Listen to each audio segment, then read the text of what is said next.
Marie-Odile Marché et Karim Layani, bonjour à tous les deux. Bonjour. Merci d'être avec nous. En février dernier, le tribunal administratif de Toulouse suspendait les travaux de l'autoroute A69 entre Castres et Toulouse. Le 24 mars, l'État faisait appel de cette décision. Karim Layani, que vous inspire d'abord ce texte du philosophe Ivan Illich sur la vitesse ? Il m'inspire beaucoup de choses, effectivement. Donc déjà, merci pour ce texte qui résume très bien, qui traduit très bien en fait une partie de la pensée d'Illich sur la vitesse et sa critique de cette société qui cherche à accélérer toujours, sans mesurer les conséquences que ça a sur nos vies quotidiennes et sans que l'on mesure collectivement à quel point cela accroît les inégalités sociales. Et aujourd'hui, en plus, que cela accroît la catastrophe écologique. Et donc, ce texte, pour moi, il est fondamental dans le projet qu'on porte parce que vraiment, il nous a inspirés dans ce projet alternatif. C'est ça. C'est vraiment lui, cette écriture, cette pensée qui a nourri, au fond, vous, ce projet alternatif sur le tracé de l'autoroute A69. Tout à fait, parce qu'en fait, Ivan Illich, qui est vraiment un des pères fondateurs de l'écologie politique, il a vraiment cette pensée qui est assez systémique en fait et qui est vraiment intéressante à étudier parce que elle met en relation des choses qu'on ne voit pas de premier abord entre, comme je disais, ces inégalités économiques, la question des infrastructures, la question des coûts de la vitesse et du temps qu'on perd au lieu du temps qu'on nous vend comme du temps gagné. Et donc, effectivement, à cet égard, il est vraiment au cœur d'une réflexion qu'on peut produire aujourd'hui sur cette question des autoroutes et des infrastructures. Marie-Odile Marché, vous aussi, vous êtes inspirée par ce texte, vous qui êtes membre actif de ce collectif La Voie est libre. Absolument, puisque en plus j'habite un territoire rural dans lequel on est pieds et poings liés à la voiture parce qu'on ne peut pas se déplacer autrement actuellement, ou très peu. Donc oui, ça résonne complètement. Je voudrais vous signaler, amis auditrices et auditeurs, que l'émission d'aujourd'hui est dessinée en direct par Tommy, qui va réaliser donc des dessins évidemment en rapport avec les propos de nos invités. Bonjour Tommy. Bonjour Mathieu, bonjour à tous. Ça va, vous avez bien installé votre matériel ? C'est parfait. Petite caméra au-dessus de vos stylos. Caméra, un pinceau, une feuille. Écran d'ordinateur. Et tout ça, évidemment, vous allez pouvoir le retrouver au fil de l'émission. Si vous vous connectez à la story Instagram de La Terre au Carré, vous allez pouvoir découvrir donc tous les dessins de Tommy. Et puis ensuite, on aura une vidéo qui résumera justement le thème que nous abordons aujourd'hui. Marie-Odile Marché, vous appartenez donc à ce collectif La Voie est libre, qui s'est opposé donc au projet d'autoroute A69, qui a porté plainte contre l'État français pour manquement répété à la législation européenne sur le climat. Comment d'abord est né ce collectif ? À quel moment chronologique pour comprendre les choses ? Alors, l'opposition à l'autoroute A69, elle dure depuis des décennies. Il y a eu plusieurs collectifs avant La Voie est libre. Mais la lutte s'est intensifiée en 2023 au moment du démarrage du chantier, des premiers abattages, de la pression policière intense.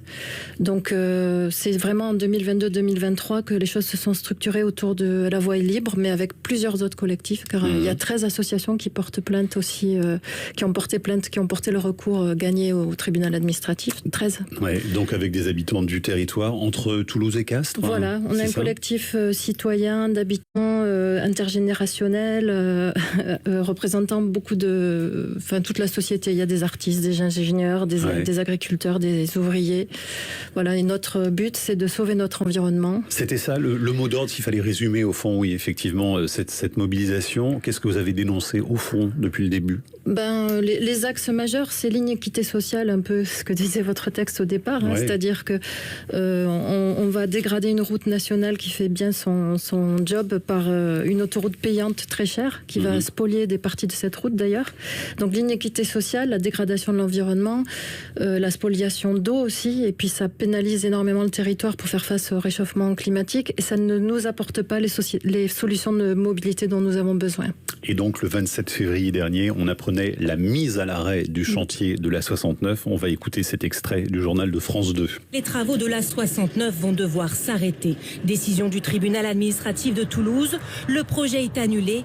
L'A69, 53 km entre Toulouse et Castres, pour permettre de désenclaver le territoire et apporter plus de sécurité selon les porteurs du projet. Des arguments entièrement réfutés par le tribunal. Le projet, dit-il, ne répond pas à un intérêt public majeur. Qu'est-ce que vous avez ressenti en apprenant cette nouvelle, Marie-Odile Marché? Donc cette annulation, c'est une décision évidemment majeure pour le droit environnemental et pour votre collectif. Quel était votre état d'esprit? Est-ce que d'abord vous y croyiez à ce moment-là ou pas, franchement? On croyait au droit, enfin on savait que le dossier était illégal d'un point de vue du droit environnemental, donc ça on en était vraiment certain, parce qu'il y a des manquements vraiment flagrants et assez énormes. Donc on avait confiance sur ce plan-là, et on a quand même eu un énorme soulagement, beaucoup de joie, puisqu'on attendait ça, et c'était vital pour nous que ce soit arrêté avant que le bitume arrive. C'était très très important, donc beaucoup de joie, mais une amertume aussi, puisque le territoire a été abîmé par le début du chantier, malgré nos multiples tentatives de stopper le chantier avec des recours, donc beaucoup d'amertume aussi. Et jamais une infrastructure autoroutière n'avait été stoppée alors que le chantier était en cours. C'était quand même aussi une première à ce niveau-là. Donc un succès gigantesque aussi pour la mobilisation. Karim Layani, vous qui êtes donc urbaniste et paysagiste, comment est-ce que vous êtes arrivé dans cette aventure, entre guillemets, du projet alternatif à cette autoroute A69 ? Oui, alors d'abord, mon engagement dans cette lutte est traduit un attachement profond à ce territoire, en fait. C'est cette route nationale 126 existante entre Toulouse et Castres. C'était vraiment la route de mon enfance où j'allais voir mes grands-parents depuis Toulouse jusqu'à Castres. Et donc, en fait, cette route, quand on prend cette route, on traverse des paysages vraiment magnifiques. Il y a cette vallée du Giroux avec les coteaux du Lauragais, puis on remonte la vallée et hop, on passe de l'autre côté. Et là, on est devant la Montagne Noire et le Cidobre. C'est vraiment un paysage magnifique. Et en fait, le jour où il y a eu ces expropriations pour la déclaration d'utilité publique, c'était à la fin de l'année 2022, début 2023.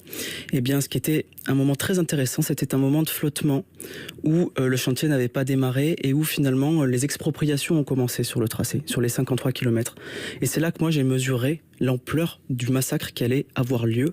C'était un moment à la fois dramatique et aussi, j'ai envie de dire, très poétique et plein d'espoir, parce que pendant le printemps qui a suivi, la prairie s'est mise à repousser là où les hommes avaient arrêté d'entretenir le paysage, et on a vu se déployer en fait de nouvelles forces dans ce paysage. Et c'est un peu de là que part le projet, c'est le point de départ, c'est cette idée que finalement un autre projet peut-être était possible à cet état. Un autre projet était possible pour notre territoire, un projet qui parle de mobilité, qui parle de vivant, qui explore de nouveaux imaginaires. Et là, je me suis dit qu'en fait, on ne pouvait pas laisser à la partie adverse le monopole du récit politique sur la question des transports, sur la question des mobilités. Et c'est peut-être ça aussi le rôle aujourd'hui d'un paysagiste ou d'un urbaniste. C'est peut-être aussi d'essayer de comprendre ces aspirations et de les retraduire par cet esprit d'imagination qui, en fait, est quand même concret, puisqu'on parle d'un territoire qu'on connaît et avec des habitants qui ont aidé à faire ce projet. Et alors, c'est vous qui êtes allé vers le collectif. Comment ça s'est passé au niveau de l'embryon de l'idée au départ? Vous avez dit, ben moi, voilà, je suis urbaniste, paysagiste, je vous propose d'y réfléchir, faisons ça ensemble. Comment ça s'est passé? Oui, alors c'était un peu un pari pour moi, parce que en vérité, ce genre de démarche est assez rare dans notre profession. Et donc, je suis allé voir ce collectif, un peu, moi qui n'étais pas nécessairement très engagé en fait finalement dans ces questions de lutte écologiste, et j'y suis allé un peu au culot, en allant voir le collectif, en me présentant, en expliquant d'où je venais et ce que je voulais co-construire avec ce collectif d'habitantes et d'habitants, et ça a été très bien, je crois, reçu, et donc on a travaillé tout l'été 2023 à ce projet. Ouais, et Marie-Odile Marché, votre collectif recherchait justement une proposition alternative, ou c'était pas très bien défini ça dans les esprits de tout le monde? Alors, il y avait eu des propositions alternatives dans le passé. Il y avait eu une étude d'aménagement de la route en 2016, portée par 13 mairies, mais qui n'avait pas été entendue par l'État. Et nous, en 2023, quand Karim nous a contactés, en fait, on était surtout accaparés par les premières destructions. C'était un moment de la lutte qui était très dur. Ouais.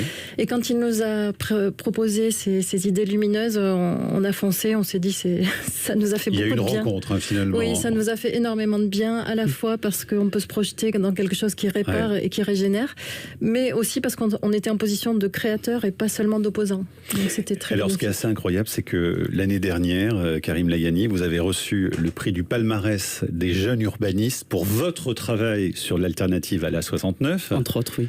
Entre autres, ironie du sort, ce prix vous a été décerné par le ministère de la Transition écologique, alors que, évidemment, tout le monde le sait, la 69 est défendue, subventionnée par le gouvernement. Donc c'est incroyable, en fait, ce qui s'est passé là, dans cette reconnaissance de votre travail. Oui, j'ai envie de dire encore un pari gagné, quelque part. J'étais vraiment très heureux de voir cette reconnaissance parce que, comme je le disais, ce n'est pas une démarche assez courante encore. Et donc, ce prix, il traduit aussi cette volonté des services de l'État d'essayer de comprendre que finalement, aujourd'hui, il y a des conflits politiques sur l'aménagement du territoire et qu'il y a des nouveaux métiers peut-être qui peuvent être là pour faire de la médiation, pour essayer de proposer justement, de s'engouffrer dans ces brèches-là politiques pour proposer autre chose. Et donc, pour moi, je trouve que c'est une grande richesse qu'on ait cette visibilité-là parce qu'on peut développer sans doute dans les années qui arrivent des alternatives sur... c'est une façon de se réconcilier avec les politiques sur ce dossier, Marie-Odile Marchais, ou pas? On le souhaite très fort. Ouais, ça serait bien qu'ils prennent part peut-être aussi à ce contre-projet. Oui, et puis aussi ce que je voulais dire, c'est que l'État, c'est pas une structure monolithique. Il y a dans l'État des personnes qui sont vraiment aux avant-gardes aussi, qui regardent ce qui se passe dans les services de l'État et qui et en fait la situation sur la 69 aujourd'hui vraiment elle traduit ce conflit qui montre que on est aussi aux avant-gardes de quelque chose. Allez, on va voir avec vous dans un instant quelles sont évidemment les grandes lignes de ce projet alternatif à la 69 qui n'est pour l'instant qu'un projet théorique, écrit, dessiné, mais qui peut-être justement pourra avoir un avenir. On va le voir ensemble. Et puis je vous invite également à nous retrouver sur la story Instagram de l'émission pour découvrir les dessins de Tommy réalisés en direct pendant cette discussion autour de la 69. Je vois ma vie comme un jeu sur Nintendo. On s'amuse bien. La Terre au carré. Mathieu Vidard sur France Inter. C'était une belle aventure. Là, on est arrivé sur la fin du chantier, donc c'est un peu dommage de l'arrêter maintenant. Alors, industriels, élus et chefs d'entreprise vont se mobiliser dans les prochains jours, comme le souligne Guy Bousquet, président de VIA 81, association qui milite pour la 69. On a perdu une bataille, mais on n'a pas perdu la guerre. On va continuer de se battre juridiquement. Le sud du Tarn va se révolter. Et ce responsable réfléchit avec ses troupes maintenant au meilleur moyen de se faire entendre. BFM TV, c'était le 28 février dernier autour de l'A69, car effectivement, il y a aussi des personnes qui sont favorables à cette autoroute. Marie-Odile Marchais, vous qui êtes membre du collectif La Voie est libre, et Karim Layani, paysagiste urbaniste. Est-ce que vous le prenez en compte, ça? Est-ce qu'il y a des échanges justement entre les différents collectifs avec ceux qui s'opposent, comme vous, au projet et ceux qui le défendent? Est-ce qu'il y a un dialogue possible ou pas? Possible certainement, mais pour l'instant on n'a pas vu, malheureusement. On n'a pas été reçu pour discuter, non, et on le regrette parce qu'on aimerait beaucoup échanger parce que, oui, voilà, on pense qu'il y a beaucoup d'idées reçues qui sont pas toujours vraies. Par exemple, l'enclavement de Castres, par exemple. Alors cette idée, évidemment, du désenclavement, elle est un peu centrale d'ailleurs. Elle est un peu au cœur aussi de ce projet, puisque cette autoroute, elle a été vendue comme nécessaire au nom du désenclavement. C'est un des arguments d'ailleurs que vous avez dénoncé avec La Voie est libre. Oui, parce que en fait, si on regarde vraiment les chiffres du développement actuel de Castres, on voit qu'ils sont plutôt bons comparés à bien d'autres villes d'Occitanie. Castres a un taux de chômage inférieur à celui d'Albi, alors qu'Albi a une autoroute. Donc on voit bien que l'état de Castres, il est vraiment pas mal. Il a des équipements tout à fait corrects, un hôpital très réputé, des moyens de transport corrects aussi, avec une route qui fonctionne bien. Oui. Donc le mot enclavé nous paraît excessif. Et trop martelé. Et pourtant, c'est l'idée qui a été répétée abondamment, en fait. Autour de ça, Karim Layani, il y a cette idée que le désenclavement aussi va produire de la richesse, de la prospérité à la région. Oui, alors là aussi c'est une idée fausse. Il n'y a pas de cause à effet entre les autoroutes et la richesse induite. Ça, il y a des chercheurs qui l'ont très bien montré. C'est même souvent le contraire. C'est une aspiration qui se passe, une aspiration des richesses vers les grandes villes. Et sur ce désenclavement, ce que je voulais ajouter aussi, c'est que en fait, la France a le 4e réseau le plus dense du monde en termes de routes. Et donc, en fait, on peut aller partout aujourd'hui en voiture. On peut même dire qu'il y a un monopole radical de la voiture sur nos déplacements, puisqu'on peut se déplacer absolument partout. Le seul endroit en France métropolitaine où moi j'ai constaté qu'il y a eu un enclavement ces 5 dernières années, c'est la vallée de la Roya. Et c'est au moment où il y a eu des catastrophes climatiques où là, il fallait aller en hélicoptère parce que les routes ont été détruites. Donc, il n'y a pas d'enclavement en réalité de cette région. Et ce qui est intéressant aussi de voir, c'est que depuis 50 ans, sans doute, depuis la période de la désindustrialisation, c'est tout un récit politique qui s'est construit sur cette question du bassin du sud du Tarn qui serait prétendument enclavé à cause du fait que les industries sont parties et qu'elles ont laissé dans le paysage, ce paysage de désindustrialisation, sauf qu'en réalité, les entreprises se sont très bien remis. On a les laboratoires Fabre, on a plein d'autres choses qui font la spécificité économique du sud du Tarn, et aujourd'hui, le sud du Tarn est très dynamique, en fait. La CCI le dit elle-même, que le sud du Tarn est très dynamique aujourd'hui. Je voudrais juste signaler ce dessin de Tommy, qui est avec nous, qui dessine en direct l'émission. On voit un petit bonhomme dans une roue, tel un hamster dans une cage, avec comme légende l'A69 vite, dessin que vous pouvez découvrir bien sûr en story Instagram. Karim Layani, votre projet, donc une autre voie, quelle est sa philosophie pour comprendre ce que vous avez imaginé à la place donc de l'A69, puisqu'il s'agit d'un contre-projet? Comment on le résume? Qu'est-ce que vous avez envie de valoriser dans cette idée? Oui, alors déjà, ce qu'il faut bien prendre en compte, c'est que notre projet, c'est un projet de territoire. C'est-à-dire que c'est pas juste un projet qui répond à une question de se déplacer plus vite entre deux grands bassins d'emploi. C'est un projet qui radicalement veut changer, qui pointe le doigt à nos modes de vie et qui essaye de changer radicalement cela en 3 volets. Le premier, effectivement, ce sont les mobilités. Essayer d'inventer des mobilités beaucoup plus collectives, plus durables, travailler sur l'intermodalité, etc. Le second point de ce plan, c'est un rééquilibrage économique. On a parlé de la concentration des richesses et des flux entre 2 grands bassins d'emploi. Comment justement on invente aujourd'hui une économie qui se relocalise sur nos territoires et non pas qui est dans une logique de dépendance à des grands flux, à des grandes ressources, et comment on invente cette économie finalement qui valorise les ressources locales, et donc qui essaie de sortir de ce concept de la métropolisation. Alors sur la mobilité, je voudrais qu'on y revienne un instant, parce qu'il y a 3 choses en fait intéressantes. Il y a cette nationale 126 qui existe déjà, mais qui nécessiterait quand même d'être optimisée, sécurisée, c'est ce que vous dites dans le projet? Alors oui, ce qu'on dit, c'est qu'on pense que cette nationale, elle a déjà beaucoup d'atouts et qu'il faut sans doute l'adapter à certains endroits. Et ça, c'est encore une question qu'il faut mener démocratiquement avec les habitantes, les habitants, pour voir où est-ce qu'on peut l'améliorer si c'est nécessaire. Surtout, nous, c'est vraiment cette route dont on part de cette route pour vraiment faire la valorisation du territoire avec une route qui va finalement changer de philosophie, une route qui va parler des transports en commun, qui va replacer la question des mobilités collectives sur le territoire et de l'intermodalité avec d'autres modes de transport. Pour bien comprendre, Karim Layani, donc il y a cette nationale qui existe déjà, il y a aujourd'hui le terrassement de la 69 qui a été tracé, qui existe déjà, il n'y a pas de bitume mais il y a un terrassement. Votre projet, il repose sur le terrassement ou sur la nationale, pour qu'on comprenne bien en fait ce qui peut se passer dans ce contre-projet? Ça dépend effectivement des volets du projet. Nous, ce qu'on dit, c'est que pour la partie de la route, le volet de la route, nous repartons de la nationale existante. Ce que l'on dit aussi, c'est que ce linéaire de 53 km, c'est 500 hectares de terre, 450. Et sur ces 400 hectares, on peut inventer sans doute un projet à la fois de mobilité, d'économie agricole, sociale, etc., qui prend appui sur ce foncier-là. C'est ce qui était l'idée initiale de notre projet. Il y a combien d'hectares d'ailleurs à disposition? 450 hectares. Ouais.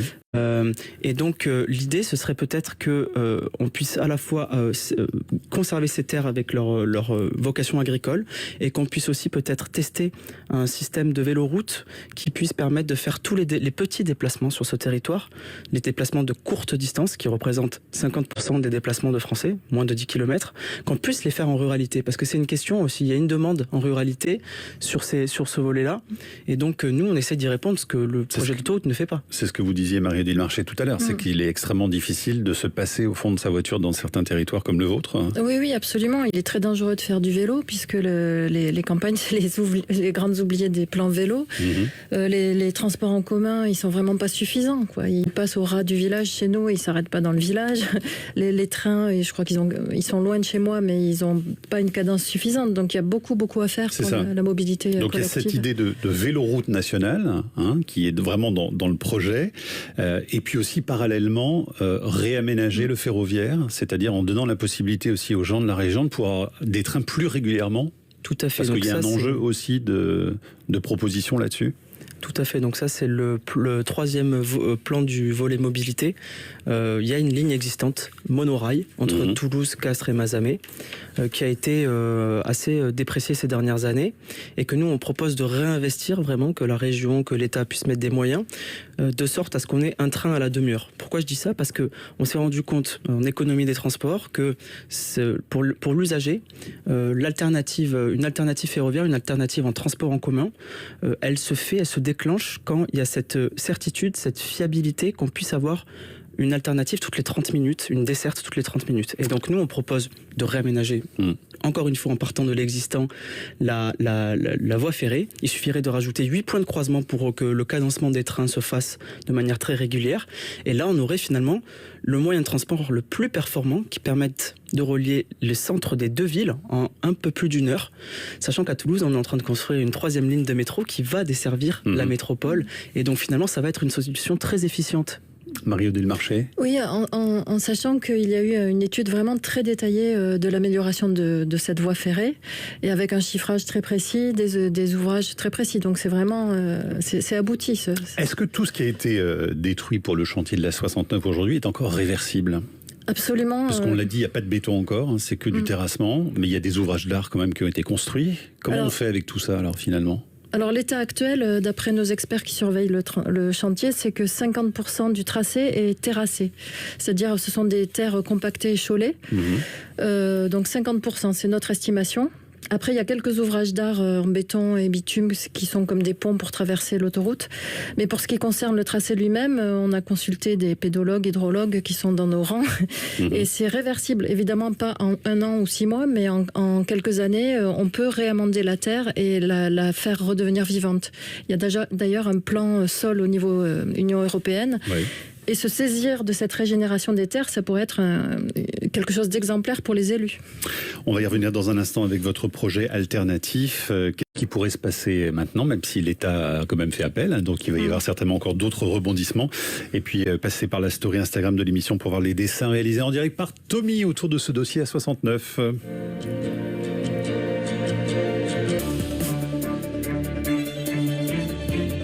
Mathieu Vidard,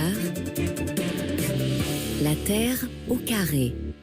En bordure de la construction de la 69 sur à peu près une trentaine de kilomètres. Et donc on va remonter ce petit fossé qui viennent de recreuser là.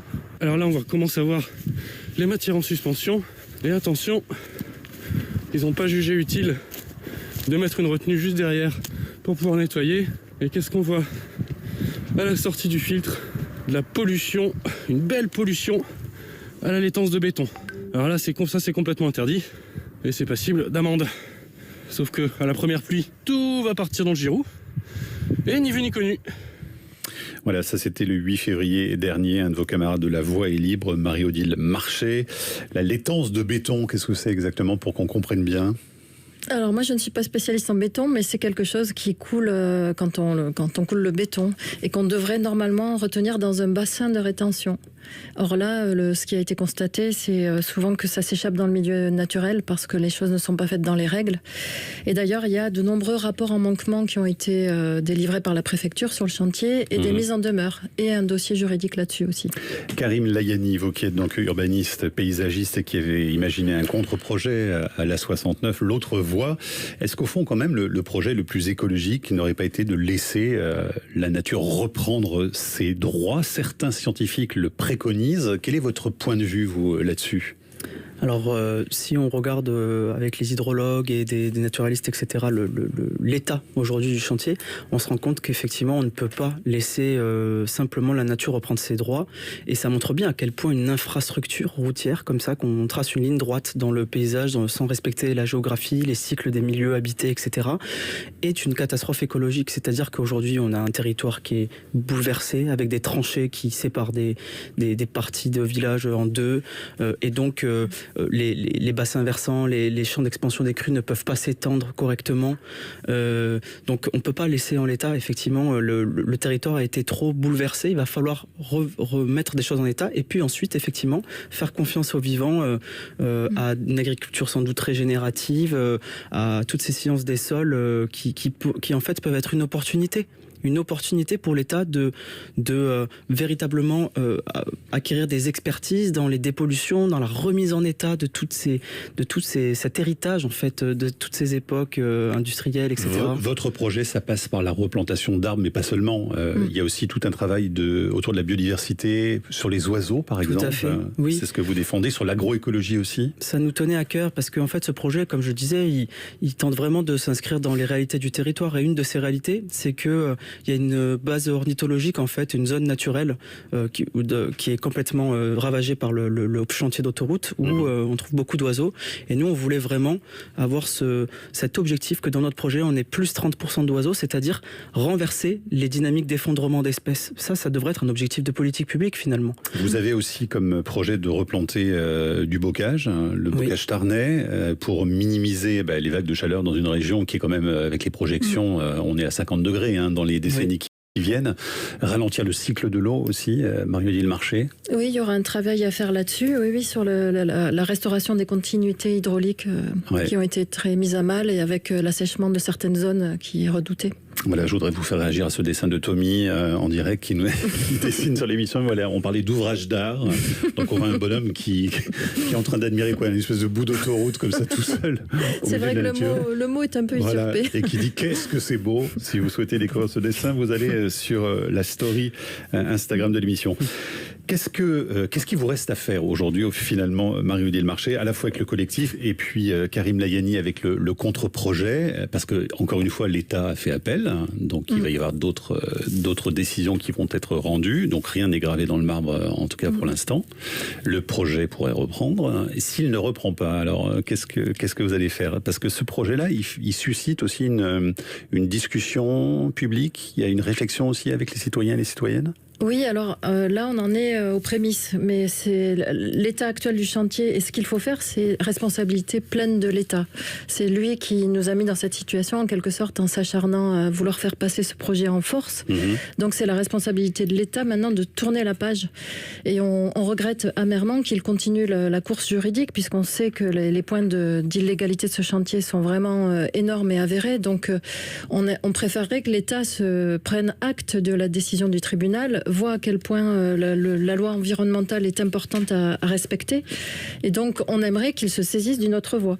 Donc on ne pourra pas faire sans l'État. Et il faudra que l'État... Sauf que pour l'instant, le ministre des Transports, par exemple, Philippe Tabarot, a jugé ubuesque qu'un chantier avancé aux 2 tiers soit arrêté du jour au lendemain. Donc il défend encore ce projet. Et c'est aussi l'initiative de l'État, c'est de poursuivre. Voilà, le passage en force tente de continuer, mais la loi environnementale, elle est escalée, elle est là pour nous protéger, elle doit être respectée. Donc on espère que l'État va revenir à la raison, et qu'il se saisira de ce projet, et qu'il instaurera une concertation véritablement démocratique et citoyenne avec les agriculteurs, les scientifiques. Est-ce que ça, c'est pas aussi utopique finalement que le contre-projet de Karim Layani, de se dire que l'État pourrait revenir sur sa décision? Écoutez, moi je pense pas, c'est-à-dire qu'aujourd'hui, vu l'état de la route actuelle de la nationale et le chantier arrêté, si la décision de justice nous est favorable jusqu'à la fin, l'État va devoir prendre ses responsabilités. On ne peut pas laisser un territoire ainsi dévasté, et donc se posera la question d'une médiation nécessairement, et surtout, et c'est là où nous on voulait insister, de cette réparation de la fracture, qui n'est pas juste une fracture entre le territoire, c'est une fracture vraiment démocratique,